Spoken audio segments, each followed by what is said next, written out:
മാരീചൻ ആവുന്നത് നോക്കിയിട്ടും മാരീചന്റെ വാക്കിനെ രാവണൻ വകവച്ചില്ല. തന്റെ കൽപ്പന മാരീചനെ കൊണ്ട് അംഗീകരിപ്പിച്ച് രാവണൻ എഴുന്നേറ്റു. മാരീചൻ പറഞ്ഞു, വരൂ, നമുക്ക് പോകാം. അദ്ദേഹം തനിക്കായി നിർമ്മിച്ച ആശ്രമവാതിക്കൽ അവർ എത്തി. ഇത്രയും കാലം തന്റെ അഭയസ്ഥാനമായിരുന്ന ആ സ്ഥലത്തിന് നേരെ അദ്ദേഹം അവസാന നിലയിലൊന്ന് നോക്കി. രാവണൻ അതിവേഗം നടക്കുകയായിരുന്നു. മാരീചൻ പറഞ്ഞു, രാമന്റെ കണ്ണ് എന്നിൽ പതിയുന്ന നിമിഷം ഞാൻ ചത്തു എന്ന് നിശ്ചയിക്കാം. അദ്ദേഹത്തിന് നീരസം സമ്പാദിച്ചവരാരും തന്നെ രാംബവാണത്തിൽ നിന്നും രക്ഷപ്പെട്ടിട്ടില്ല. അങ്ങ് മഹാക്രൂരനാണ് എന്ന് ഞാൻ മനസ്സിലാക്കിയിരിക്കുന്നു. അതിന് രാമൻ അങ്ങയെ ശിക്ഷിക്കും. അങ്ങ് വളരെ വേഗം തന്നെ മരണമടയും. മാരീചൻ പറഞ്ഞതൊന്നും തന്നെ രാവണൻ കേട്ടില്ല. അദ്ദേഹത്തിന്റെ മനസ്സ് ദൂരെ എവിടെയോ ആയിരുന്നു. എങ്കിലും അദ്ദേഹം മാരീചനെ ആലിംഗനം ചെയ്തു. ഇങ്ങനെ പറയുകയും ചെയ്തു, ഞാനങ്ങയിൽ ഏറ്റവും സന്തുഷ്ടനാണ്. എന്നോടൊപ്പം വരൂ, എൻ്റെ രഥം കാത്തു നിൽക്കുകയാണ്. നമുക്ക് വേഗം പോകാം. എനിക്ക് ദണ്ഡകാരണത്തിലെത്തുവാൻ ധൃതിയായി. രഥം ആകാശമാർഗത്തിലൂടെ അതിവേഗം യാത്ര ചെയ്തു. അവർ പെട്ടെന്ന് രാമാശ്രമ പരിസരങ്ങളിലെത്തി. ദൂരത്തു നിന്ന് രാവണൻ ആശ്രമം കണ്ടു. അവർ രഥത്തിൽ നിന്നിറങ്ങി മാരീചന്റെ കൈ പിടിച്ചുകൊണ്ട് രാവണൻ പറഞ്ഞു,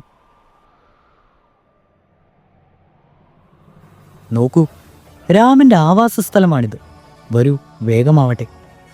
മാരീചൻ ഒരു മാനായി മാറി. അതിൻ്റെ ശരീരം സ്വർണവർണ്ണമായിരുന്നു. ഉരുക്കിയ തങ്കം കൊണ്ടുണ്ടാക്കിയ പോലെ തോന്നപ്പെട്ടു അത്. മുഖം വെളുപ്പും കറുപ്പുമായിരുന്നു. മാനിന്റെ ശരീരം മുഴുവൻ വെള്ളിയുടെ നിറത്തിലുള്ള പുള്ളികളുണ്ടായിരുന്നു. അവ സൂര്യപ്രകാശത്തിൽ തിളങ്ങി. കഴുത്ത് നീണ്ടു വളഞ്ഞ് കൗതുകപ്രദമായിരുന്നു. കൊമ്പുകൾ രത്നം പതിച്ചലെന്നപോലെ നിങ്ങിത്തിളങ്ങി.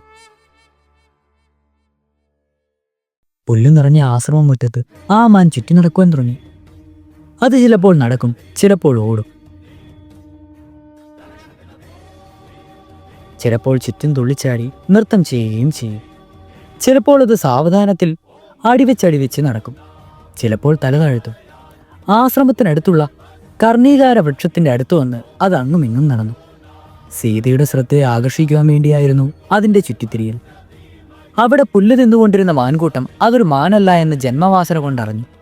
അവ ഭയപ്പെട്ട് അവിടെ നിന്ന് ഓടിപ്പോയി. മാൻകൂട്ടത്തിൽ ഒന്നിനെ തിന്നുവാൻ മാരീചന് മോഹമുണ്ടായി.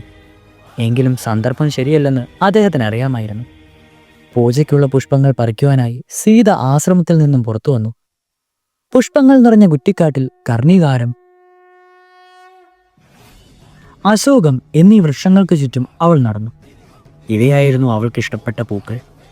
സ്വന്തം കൈകൊണ്ട് തന്നെ അവ പറിക്കുവാൻ അവൾ ആഗ്രഹിച്ചു. ഇതുവരെ തുള്ളിക്കളിച്ചുകൊണ്ടിരുന്ന ആ മാൻ സീതയുടെ അടുത്ത് വന്നു. പുല്ലു നിന്നതുകൊണ്ട് അനങ്ങാതെ നിൽക്കുകയും ചെയ്തു. പെട്ടെന്ന് സീത മാനിനെ കണ്ടു. മുമ്പിൽ നിൽക്കുന്ന ആ മനോഹര രൂപത്തെ കൊണ്ട് അവൾ അത്ഭുതപ്പെട്ടു. അവിശ്വസനീയമാവിധം ഭംഗിയുള്ളതായിരുന്നു ആ മാൻ. പൂ പറിക്കുമ്പോൾ അവളുടെ കണ്ണുകൾ ആ മാനിൽ തന്നെയായിരുന്നു. ആ മാൻ തുള്ളിച്ചാടിയും അവിടെയെല്ലാം ചുറ്റി നടന്നും ഒരിക്കലും അവളുടെ അടുത്തു നിന്ന് മാറാതെയും കളിച്ചുകൊണ്ടിരുന്നു. സീത രാമനെയും ലക്ഷ്മണനെയും ഉറക്കെ വിളിച്ചു. അവർ പുറത്തു വന്നു. ആ മാനിനെ കാണുകയും ചെയ്തു. ലക്ഷ്മണൻ ആ മാനിന് നേരെ കുറേ നേരം നോക്കിയ ശേഷം ഇങ്ങനെ പറഞ്ഞു, രാമ, ഇതൊരു മാനല്ല എന്ന് എനിക്ക് തീർച്ചയുണ്ട്. സംഗതികൾ വെച്ച് നോക്കുമ്പോൾ ഇത് പണ്ടങ്ങയുടെ ജീവനോടെ വിട്ട ആ പഴയ ചങ്ങാതി മാരീചനാണെന്ന് തോന്നുന്നു. അടുത്ത കാലത്ത് അയാൾ വീണ്ടും നമ്മളിൽ നിന്ന് രക്ഷപ്പെട്ടിട്ടുണ്ട്. അയാൾ അന്നൊരു മാനിന്റെ രൂപമാണ് ധരിച്ചിരുന്നത്. അന്നൊരു സാധാരണ മാനിന്റെ രൂപമായിരുന്നു എന്ന് മാത്രം. ഇതാ മാരീചൻ തന്നെയാണ്. ഈ വേഷം ധരിച്ച് കാട്ടിലുള്ളവരെ, ഋഷിമാരെ അവൻ കൊന്നിട്ടുമുണ്ട്. അവൻ്റെ ഈ തിളങ്ങുന്ന രൂപവും മഴവില്ല് പോലുള്ള പ്രകാശവും എല്ലാം ആകാശത്തിൽ കാണുന്ന ഗന്ധർവ നഗരം പോലെയാണ്. മരുമാരിജീകനാണ്, മിഥ്യാദാർശമികനാണ്, യാഥാർത്ഥ്യമല്ല. വെള്ളിപ്പുള്ളികളും രത്നം പതിച്ച കൊമ്പുമുള്ള മാനിനെ പറ്റി എവിടെയെങ്കിലും അങ്ങ് കേട്ടിട്ടുണ്ടോ? ആ രാക്ഷസന്റെ മായയാണിത്. അതെനിക്ക് തീർച്ചയാണ്. സീത ലക്ഷ്മണനെ നോക്കി ഒന്ന് മന്ദഹസിച്ചു. അവൾക്ക് വിശ്വസമായില്ല എന്ന് തോന്നി. അവൾ പറഞ്ഞു, രാമ, ഈ മാൻ എൻ്റെ ഹൃദയം കവർന്നിരുന്നു. ദയവ് ചെയ്ത് എനിക്കിതിനെ പിടിച്ചു തരൂ. എനിക്കൊരു കഴുത്തോഴനാവും അത്. കാട്ടിൽ ഞാൻ എത്രയോ മാനുകളെ കണ്ടിട്ടുണ്ട്. അവയിൽ പലതും ഇവിടെ വന്നിട്ടുമുണ്ട്. അവ ഇണക്കമുള്ളവയാണ്. എന്നാൽ ഇത്ര ഭംഗിയുള്ള ഒരു മാനിനെ ഞാനിതുവരെ കണ്ടിട്ടില്ല. ചന്ദ്രൻ ഭൂമിയിലേക്ക് ഇറങ്ങി വന്ന പോലെയാണ് എനിക്ക് തോന്നുന്നത്. എനിക്കതിനോട് വല്ലാത്ത ഭ്രമം തോന്നുന്നു. അങ്ങ് ജീവനോട് അതിനെ പിടിച്ചാൽ അതൊരു മഹാകാര്യം തന്നെയാവും. നമ്മൾ അയോധ്യയിലേക്ക് മടങ്ങിച്ചെല്ലുമ്പോൾ കൊട്ടാരത്തിലെ അന്തേവാസികൾക്ക് അതൊരു അത്ഭുത വസ്തു തന്നെയാവും.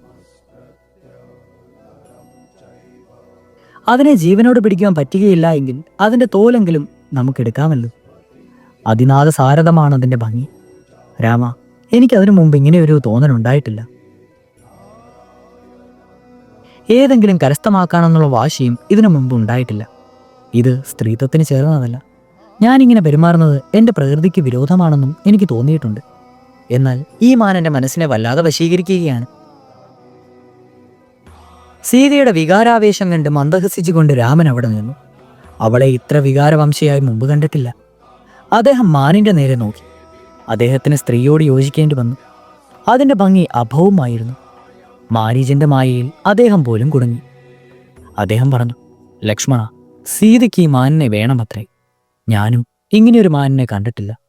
അതിനെ കൈവശമാക്കുവാനുള്ള സീതയുടെ ആഗ്രഹം ന്യായം തന്നെയാണ്. ഇന്ദ്രന്റെ നന്ദന നോധ്യാനത്തിലോ കുബേരന്റെ ചൈത്രത്തിലോ ഇങ്ങനെയൊന്നിനെ ഞാൻ കണ്ടിട്ടില്ല. പുല്ല് നക്കുന്ന അതിൻ്റെ നാവ് നോക്കൂ, അതൊരു മിന്നൽ പിണറാണെന്നേ തോന്നുന്നില്ലേ? അഥവാ ഒരു തീനാളം പോലെയാണത്. എന്നെപ്പോലെ ഒരു പുരുഷൻ പോലെയും മൃഗത്തിന്റെ വശ്യതയിൽ കുടുങ്ങുമ്പോൾ യുവതിയും സ്ത്രീയുമായ സീതയുടെ കഥ പറയാനുണ്ടോ? അവൾക്ക് വേണ്ടി ഞാനിതിനെ കൈക്കലാക്കുവാൻ ശ്രമിക്കും. ലക്ഷ്മണ, അതൊരു മാനല്ലെന്നും നമ്മുടെ പഴയ മാരീചനാണെന്നും നീ സംശയിക്കുന്നു. അങ്ങനെയാണെങ്കിൽ അവൻ്റെ ദ്രോഹത്തിൽ നിന്നും ദണ്ഡകാരണത്തെ രക്ഷിക്കുവാൻ അവനെ വേട്ടയാടി കൊല്ലേണ്ടത് എൻ്റെ ചുമതലയാണ്. പണ്ട് വാതാപി എന്നൊരു രാക്ഷസൻ ആടിൻ്റെ വേഷം ധരിച്ച് തൻ്റെ ഇരയെ കൊന്നുകൊണ്ടിരുന്നതും അഗസ്ത്യൻ അവരെ കൊന്നുമായ കഥ ഞാനൊരിക്കൽ പറഞ്ഞത് നിനക്ക് ഓർമ്മയില്ലേ? എല്ലാ വിധത്തിലും സീതയെ സന്തോഷിപ്പിക്കണമെന്നാണ് അഗസ്ത്യൻ എന്നോട് പറഞ്ഞത്. ലക്ഷ്മണ, നീ സീതയെ കാത്തുകൊണ്ട് ഇവിടെ തന്നെ ഉണ്ടാവുന്നു. ഞാൻ ഈ മാനിനെ പിന്തുടരും. ജീവനോട് അവനെ പിടിക്കുവാൻ കഴിഞ്ഞില്ല എങ്കിൽ ഞാൻ അവനെ കൊല്ലും. ഇതൊരു മാനല്ല എന്ന തോന്നൽ എനിക്കും സാവധാനത്തിൽ ഉണ്ടാവുന്നുണ്ട്. ലക്ഷ്മണ, സീതയുടെ കാര്യത്തിൽ ജാഗ്രതയായിരിക്കുക. ഒരസ്ത്രം കൊണ്ട് ഞാൻ ഈ മാനിനെ കൊന്ന് ഇങ്ങോട്ട് വരാം. ജഡായുവോ ഇവിടെയുണ്ട്. സീതയെ കാക്കാൻ അദ്ദേഹവും സഹായിക്കും. നീ വളരെ ജാഗ്രതയായിരിക്കണം. ആപത്ത് വരാതെ നാലുപാടും ശ്രദ്ധിക്കണം. ആപത്തുണ്ടെന്ന് ഞാൻ മണത്തറിയുന്നുണ്ട്. സീതയ്ക്ക് എന്തോ ആപത്ത് വരുവാൻ പോകുന്നതിനായി ഞാൻ ഭയപ്പെടുന്നു. ബില്ലെടുത്ത് തയ്യാറായി നിൽക്കുക. എനിക്കത് ശരിക്കും വിവരിക്കുവാൻ കഴിയുന്നില്ല. എന്നാൽ നമ്മുടെ ജീവിതത്തിലെ ഒരു ആപൽഘട്ടം ആസന്നമായിരിക്കുന്നു എന്ന് എനിക്ക് തോന്നുന്നു. സീതയെ കാത്തോളൂ. മാനിനെയും കൊണ്ട് ഞാൻ വേഗം മടങ്ങി വരാം. ജീവനോടെയോ അതോ അതിനെ കൊന്നിട്ടോ? ലക്ഷ്മണന് വേണ്ട നിർദ്ദേശം കൊടുത്തതിനു ശേഷം സീതയ്ക്ക് വേണ്ടി മാനിനെ പിടിക്കുവാനായി രാമൻ പുറപ്പെട്ടു.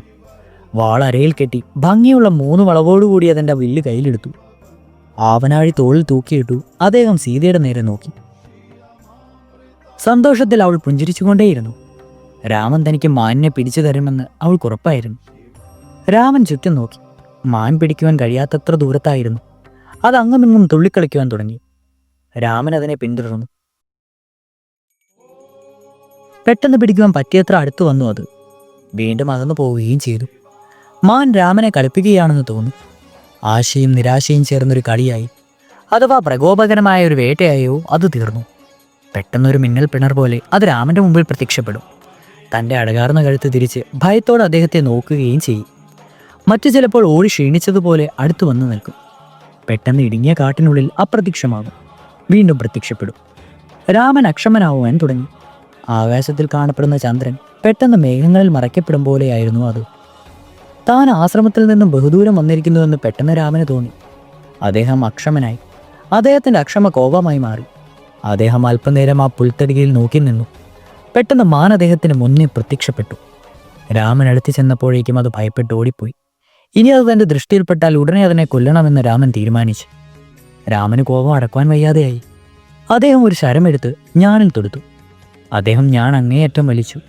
ബ്രഹ്മാസ്ത്രം അഭിമന്ത്രിച്ച് മാനിൻ്റെ നേരെ വിടുകയും ചെയ്തു. ഒരു വാൽനക്ഷത്രം പോലെ അഗ്നിയെ വമിച്ചുകൊണ്ട് അത് മാനിൻ്റെ ശരീരത്തിൽ പ്രവേശിച്ച് അതിനെ 2ആയി പിളർന്നു. ഭീമത്സമായ ഒരു ശബ്ദം പുറപ്പെടുപ്പിച്ചുകൊണ്ട് മാരീചൻ നിലത്ത് വീണു. കപടവേഷം അയാൾക്ക് നിലനിർത്തുവാനാവാതെയായി. രാമൻ അവൻ്റെ ഭീമത്സ രൂപം കണ്ടു. അദ്ദേഹം സ്വയം പറഞ്ഞു, ലക്ഷ്മണൻ പറഞ്ഞത് ശരിയായിരുന്നു. ഇത് മാരീചനാണ്, എൻ്റെ അനുജൻ. അത് തൽക്ഷണം തിരിച്ചറിഞ്ഞു. എനിക്കതിന് കഴിവുണ്ടായില്ല. മാരീചൻ തൽക്ഷണം മരിച്ചു. എന്നാൽ മരിക്കുന്നതിന് മുമ്പായി രാവണന്റെ നിർദ്ദേശമനുസരിച്ച് അയാൾ ഇങ്ങനെ വിളിച്ചു പറഞ്ഞു, ഹാ ലക്ഷ്മണ, ഹാ സീതേ. രാമൻ്റെ അതേ ശബ്ദത്തിൽ ഇപ്രകാരം വിളിച്ചു കരഞ്ഞാണ് അയാൾ മരിച്ചു വീണത്. അയാളുടെ മരണസമയത്തെ വാക്കുകൾ രാമനെ അമ്പരപ്പിച്ചു. സീതയുടെ രക്ഷയെപ്പറ്റിയായിരുന്നു അദ്ദേഹത്തിൻ്റെ പരിഭ്രമം. ഏതോ കപടത്വത്തിൻ്റെ നാന്തിയാണതെന്ന് അദ്ദേഹത്തിന് ഉറപ്പായി. ലക്ഷ്മണൻ്റെ ദീർഘദുശ്ശത്വത്തെ അദ്ദേഹം വീണ്ടും വീണ്ടും പൂഴ്ത്തി. ഘോരമായി തന്നെ എന്തോ സംഭവിക്കുവാൻ പോവുകയാണെന്ന് അദ്ദേഹം ഭയപ്പെട്ടു. തന്നെ പ്രലോഭിപ്പിച്ച് ആശ്രമത്തിൽ നിന്ന് ഇത്ര ദൂരം അകറ്റിയത് എന്തിനാണെന്ന് അദ്ദേഹത്തിന് ഇപ്പോൾ മനസ്സിലായി. സീതയെ കാക്കാൻ ലക്ഷ്മണനുണ്ടല്ലോ എന്ന് അദ്ദേഹം സമാധാനിപ്പിച്ചു. എങ്കിലും അദ്ദേഹത്തിൻ്റെ മനസ്സിൽ പല ദുശ്ചിന്തകളും വന്നുകൂടി. അദ്ദേഹം വിചാരിച്ചു, മാരീചിനുള്ളിൽ എന്തോ കണ്ടുകൊണ്ടാണ് അങ്ങനെ വിളിച്ചു വരഞ്ഞത്. ഞാൻ കഠിന വേദന കൊണ്ട് അവരെ വിളിക്കും പോലെയാണ് അയാൾ തോന്നിച്ചത്. സീത അത് കേട്ടിരിക്കും. ഞാൻ ആപത്തിലാണെന്ന് കരുതി അവൾ ദുഃഖത്തിൽ അമ്പരക്കും. ലക്ഷ്മണൻ എന്താണ് ചെയ്യുക എന്ന് അറിഞ്ഞുകൂടാ. മാരീചിൻ്റെ വഞ്ചനാപരമായ നിലവിളി കേട്ട് അവർ ആശങ്കയിൽ പെടില്ലെന്ന് ഞാൻ കരുതുന്നു. എത്ര ശ്രമിച്ചിട്ടും രാമനെ ആശ്വസിക്കുവാൻ കഴിഞ്ഞില്ല. അദ്ദേഹം ആവുന്നതും വേഗത്തിൽ ജന്മസ്ഥാനത്തിലേക്ക് നടന്നു. ആശ്രമത്തിൽ നിന്നും വളരെ ദൂരത്താണ് ഞാൻ എത്തിയെന്ന് അദ്ദേഹത്തിന് മനസ്സിലായി.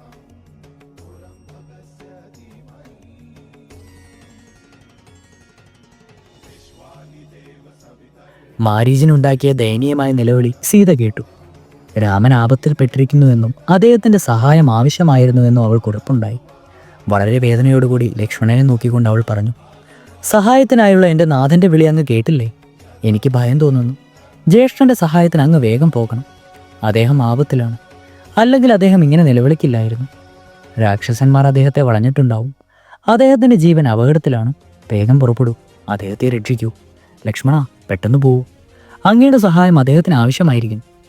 അവൾ ഭയം കൊണ്ട് വിറയ്ക്കുന്നുണ്ടായിരുന്നു. അവളുടെ കണ്ണിൽ ജലം നിറഞ്ഞിരുന്നു. ലക്ഷ്മണൻ അവൾ പറയുന്നത് കേട്ടുകൊണ്ടേയിരുന്നു. എന്നാൽ അദ്ദേഹം അവിടെ നിന്ന് ഇറങ്ങുവാൻ കൂട്ടാക്കിയില്ല.